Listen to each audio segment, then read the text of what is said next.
Saya Iqbal Usman, NIM C240120141. Halo semuanya, perkenalkan nama saya Aiza Nufira dengan NIM C44012010135. Halo semuanya, saya Lia Sandika dengan NIM D1401201037. Halo semuanya, saya Sejina Rafiani dengan NIM D1401201026. Kami akan menjelaskan tentang kebijakan moneter. Kebijakan moneter adalah seperangkat kebijakan ekonomi yang dibuat untuk mengatur ukuran serta tingkat pertumbuhan pasokan uang di dalam perekonomian negara. Kebijakan ini merupakan suatu tindakan yang terukur untuk membantu mengatur variabel makroekonomi seperti inflasi ataupun pengangguran. Kebijakan moneter dilakukan dengan berbagai cara, termasuk penyesuaian suku bunga, mengubah jumlah uang tunai yang berada di pasar, serta pembelian atau penjualan sekuritas pemerintah. Kebijakan ini diambil oleh Bank Sentral atau Bank Indonesia dengan tujuan memelihara dan mencapai stabilitas nilai mata uang yang dapat dilakukan dengan pengendalian jumlah uang yang beredar di masyarakat dan penetapan suku bunga.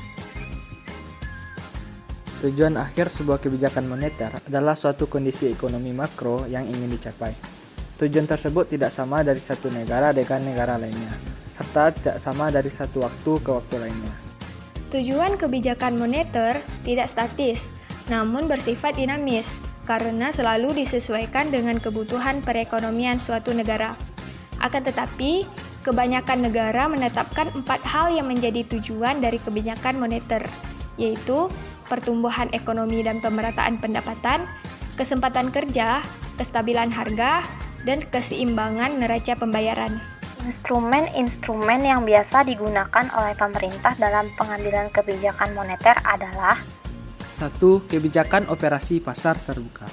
Operasi pasar terbuka adalah salah satu kebijakan yang diambil Bank Sentral untuk mengurangi atau menambah jumlah uang yang beredar.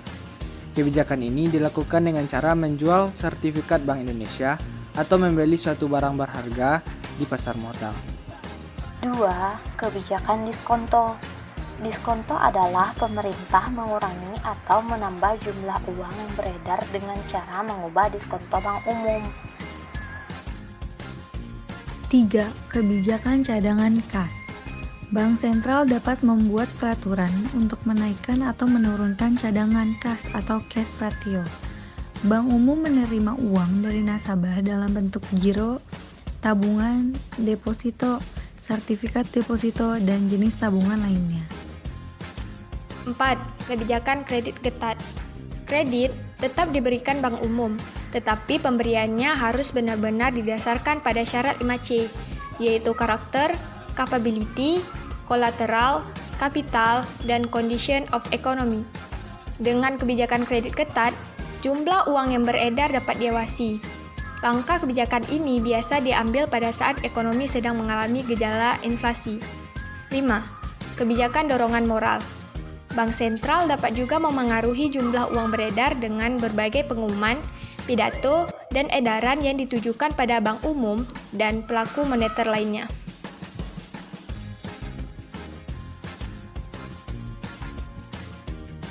Formula moneter dalam peperangan melawan COVID-19. Masih hangat dalam ingatan kita, banyak analisis dan lembaga-lembaga kredibel yang memprediksi bahwa ekonomi Indonesia akan tetap stabil di tahun 2020. Namun, setelah beberapa minggu diumumkannya kasus resmi COVID-19 yang pertama di Indonesia, semua mulai mengkalkulasi ulang, mulai berpikir dan menyadari bahwa sepertinya COVID-19 bukanlah masalah yang biasa. Berbagai artikel ekonomi bertopik COVID-19 mulai bertebaran. Ekonomi tampaknya semakin mencekam setelah keputusan penutupan penerbangan antar daerah, hingga yang paling terasa pembatasan sosial yang sangat besar yang mulai diterapkan di banyak kota. Mengambil pelajaran dari masalah itu, pemerintah mengambil langkah yang berbeda dengan tetap memilih jalan tengah seperti membuka akses ekonomi. Namun, ketakutan tak dapat menyelesaikan masalah. Kita dan pemerintah harus mencari solusi dan terus mencoba untuk mendapatkan formula terbaik. Pemerintah BI terus mengeluarkan berbagai jurus moneter dalam merespon penurunan ekonomi akibat COVID-19. Salah satunya yaitu menurunkan suku bunga acuan BI dengan harapan Bank Umum dan Bank Perkreditan Rakyat atau BPR juga turut menurunkan suku bunga pinjaman. Penurunan suku bunga kredit ini diharapkan akan mendorong peningkatan sektor usaha karena turunnya biaya modal perusahaan. Kebijakan ini biasanya didukung oleh LPS atau lembaga penjamin simpanan dengan menurunkan bunga pinjaman sehingga membuat kebijakan moneter itu lebih efektif. BI juga mengambil kebijakan untuk menstabilkan nilai mata uang rupiah yang tergolong sebagai salah satu mata uang yang lemah.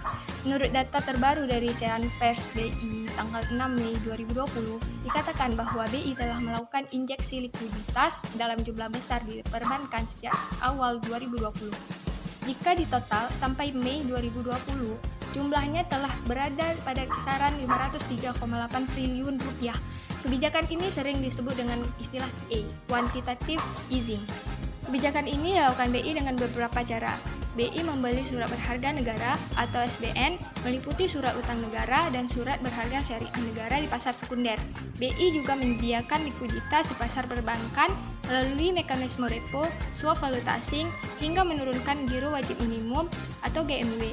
Sehingga kondisi likuiditas perbankan saat ini boleh dibilang sangat cukup.